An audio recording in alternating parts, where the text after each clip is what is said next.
ಭ್ರಷ್ಟಾಚಾರ ಅನ್ನೋದು ಬಹಳಷ್ಟು ಇತ್ತು. ತಾವು ಕೂಡ ಸದನದಲ್ಲೆಲ್ಲ ಆರೋಪ ಮಾಡಿದ್ರು. ದೇಶದ ಕಾನೂನು ಸರ್ವರಿಗೂ ಒಂದೇ.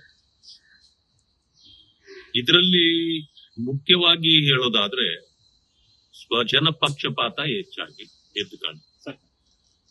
ಯಾಕೆ ಅಂತಂದ್ರೆ ಇದರಲ್ಲಿ ತನ್ನ ಸ್ವಂತ ಮಗಳಿಗೆನೆ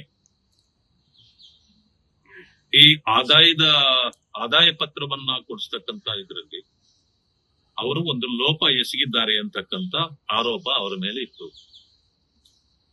ಇದು ನಮ್ಮ ರಾಜ್ಯಪಾಲರ ಅಂಗಳಕ್ಕೂ ಕೂಡ ಹೋಗಿತ್ತು.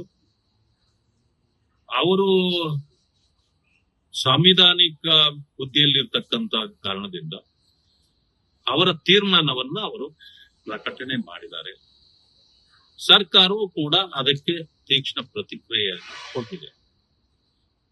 ಈ ರೀತಿ ಭ್ರಷ್ಟಾಚಾರ ಕೆಪಿಎಸ್ಸಿಯಲ್ಲಿ ಬಹಳಷ್ಟು ಹೆಚ್ಚಾಗಿದೆ ಅಂತಕ್ಕಂಥ ಮಾತುಗಳನ್ನ ನಾವು ಕೇಳ್ತಾ ಇದ್ವಿ. ಆರೋಪಗಳು ಕೂಡ ಬಹಳ ಬರ್ತಿದ್ವು. ಯುವಕರು ಕೆಪಿಎಸ್ಸಿ ಅಂತಂತಂದ್ರೆ ಒಂದು ರೀತಿ ಏನೋ ಭ್ರಷ್ಟಾಚಾರದ ಆಗರ ಅನ್ನುವಂತ ರೀತಿಯಲ್ಲಿ ಮಾತಾಡ್ತಿದ್ರು. ಬಟ್ ಅದಕ್ಕೆ ಬಂದಿದ್ದ ಕೆಟ್ಟ ಹೆಸರು ಇವತ್ತು ನಿವಾರಣೆ ಆಗ್ಬೇಕಾಗಿದೆ. ಅಲ್ಲಿಗೆ ಉತ್ತಮರು ಬರಬೇಕಾಗಿದೆ. ಅದು ಒಬ್ಬರಿಂದ ಆಗ್ತಕ್ಕಂಥದ್ದಲ್ಲ, ಅಲ್ಲಿಗೆ ಬರ್ತಕ್ಕಂಥ ಎಲ್ಲಾ ಸದಸ್ಯರು ಸೇರಿ ಕೆಪಿಎಸ್ಸಿಯ ಗೌರವವನ್ನ ಉಳಿಸ್ಬೇಕಾಗಿದೆ.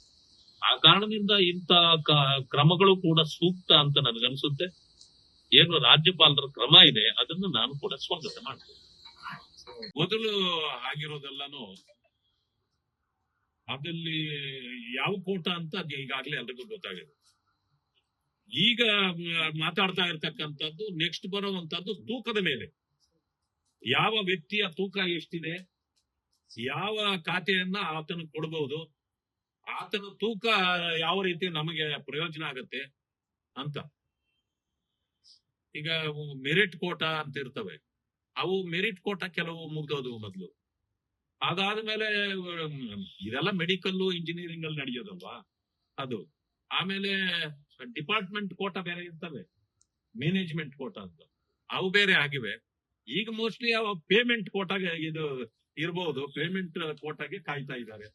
ಸೊ ಯಾವ ರೀತಿ ವ್ಯವಸ್ಥೆ ಆಗುತ್ತೋ ಆ ರೀತಿ ಬಹುಶಃ ಮಾಡಬಹುದು. ತಕ್ಷಣಕ್ಕೆ ಅದು ಬಗೆಹರಲ್ಲ. ಯಾಕಂತಂದ್ರೆ ವ್ಯವಹಾರ ಇದು ಮಾತುಕತೆ ಬಹಳ ಆಗ್ಬೇಕಲ್ಲ, ಅದು ಅದಕ್ಕೆ ಕಾಯ್ತಿದ್ದಾರೆ ಅಂತ ಕಾಣುತ್ತೆ. ಅವ್ರು ಕಾದು ಅದು ಬರೋಷ್ಟೊತ್ತಿಗೆ ಇನ್ನೇನು 1.5 ವರ್ಷ ಎಲೆಕ್ಷನ್ ಇದೆ. ಅವ್ರು ಬಂದು ಖಜಾನೆ ತುಂಬಿಸ್ಕೊಳ್ಳೋದು, ಅವ್ರ ಖಜಾನೆ ತುಂಬಿಸ್ಕೊಳ್ಳೋದೇನೆ ಆಗ್ಬಿಟ್ರೆ ಜನರ ಸಮಸ್ಯೆಗಳು ಕೇಳೋರು ಯಾರು? ಹೈಕಮಾಂಡ್ ಅಂತೂ ಗೊತ್ತಲ್ಲ ಯಾವ ರೀತಿ ನಡ್ಕೊಳ್ತದೆ ಅಂತ. ಕರಪ್ಷನ್ಗೆ ಹೈಕಮಾಂಡೇ ಕಾರಣ. ಸುಲಿಗೆ ಅಲ್ಲಿಂದ ಶುರುವಾಗಿಬಿಟ್ರೆ ಪಾಪ ಇವ್ರೇನ್ ಮಾಡ್ತಾರೆ, ಇಲ್ಲಿ ಬಂದವ್ರು ನಮ್ಮ ಹತ್ರ ಅಲ್ಲ, ಜನರು ಸಾಮಾನ್ಯ ಜನರ ಹತ್ರ ಸುಲಿಗೆ ಇವ್ರು ಶುರು ಮಾಡ್ಬಿಡ್ತಾರೆ. ನಮ್ಮ ಮನೆಯಲ್ಲಿ ಕಳ್ಳತನ ಆದ್ರೆ ಅದು ಸಮಸ್ಯೆ ಅಲ್ಲ, ಬೇರೆಯವ್ರ ಮನೆಯಲ್ಲಿ ಆಗಿದ್ದೇ ಸಮಸ್ಯೆ ಅಂತ ಹೇಳಿ ಕಾಂಗ್ರೆಸ್ನ ನೀತಿ. ಎಲ್ಲಿ ಆದ್ರೂ ಕೂಡ ಅದು ಲೋಪವೇ. ಅದು ಕೇಂದ್ರದ್ದಾಗ್ಬಹುದು, ರಾಜ್ಯದ್ದಾಗ್ಬಹುದು. ಆದ್ರೆ ಲೋಪ ಮಾಡಿದವರು ಯಾರು? ಇದರಲ್ಲಿ ಸರ್ಕಾರದ ಇನ್ವಾಲ್ವ್ಮೆಂಟು ಇತ್ತ ಅಥವಾ ಇಲ್ವಾ? ಇದು ಪ್ರಶ್ನೆ ಆಗತ್ತೆ. ಇಲ್ಲಿ ಆದಾಗ ಅದಕ್ಕೆ ಜವಾಬ್ದಾರಿಯನ್ನ ಇವರು ಹೊತ್ಕೊಳ್ಳೋದಿಲ್ಲ. ಕೇಂದ್ರದಲ್ಲಿ ಆದಾಗ ಮಂತ್ರಿ ಮಾತ್ರ ಜವಾಬ್ದಾರಿಯನ್ನ ಹೇಗೆ ಹೊತ್ಕೊಳ್ಬೇಕು? ನನಗೆ ಗೊತ್ತಿರೋ ಹಾಗೆ ಈಗಾಗಲೇ ಅದನ್ನು ಸಿಬಿಐ ಕೊಟ್ಟಾಗಿತ್ತು ಕೇಂದ್ರದ್ದು.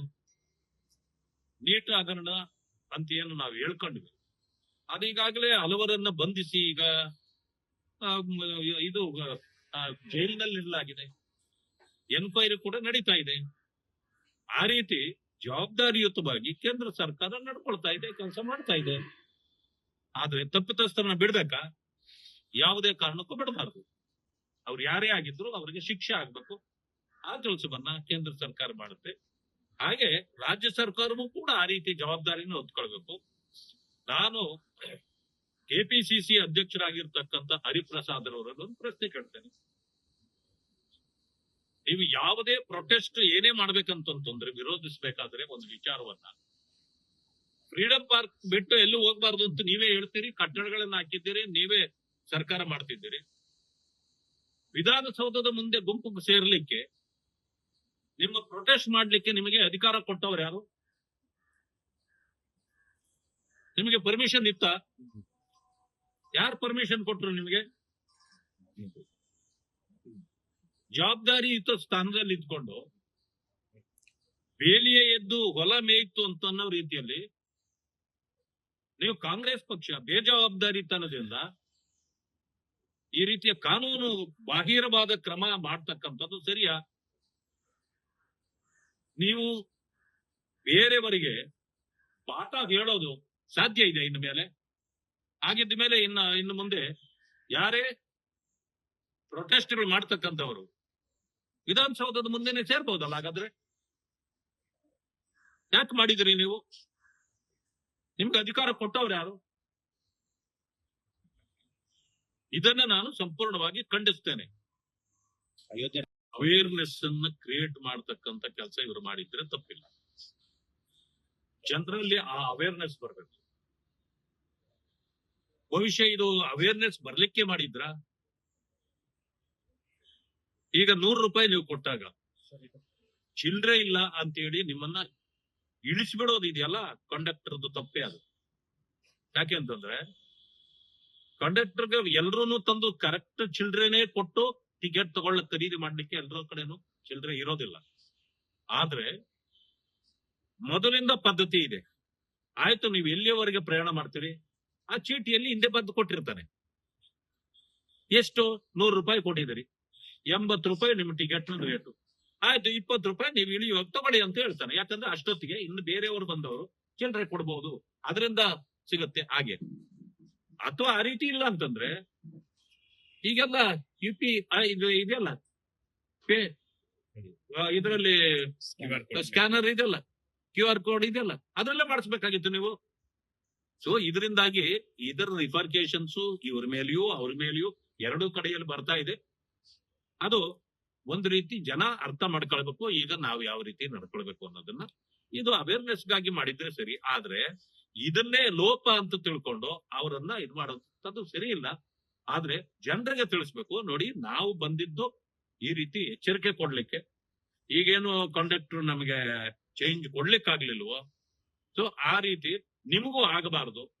ನೀವು ಸರಿಯಾದ ಚಿಲ್ಲರೆಯೊಂದಿಗೆ ಬನ್ನಿ, ಅಥವಾ ನೀವು QR ಕೋಡ್ ಅನ್ನ ಬಳಕೆ ಮಾಡಿ ಅದರಿಂದ ಹಣ ಕೊಡಿ. ಈ ರೀತಿ ಅದನ್ನ ಎಚ್ಚರಿಕೆ ಕೊಡ್ಬೇಕು ಅಷ್ಟೇ. ಇದಕ್ಕೆ ಪನಿಷ್ಮೆಂಟ್ ಕೊಡುವಂತದ್ದು ಅಷ್ಟೊಂದು ಸೂಕ್ತ ಅಲ್ಲ ಅಂತಕ್ಕಂಥದ್ದು ನನ್ನ ಅನಿಸಿಕೆ. ನ್ಯೂಸ್ ಫಸ್ಟ್, ನಿರ್ಭೀತಿಯಿಂದ ನಿಮ್ಮ ಪರವಾಗಿ.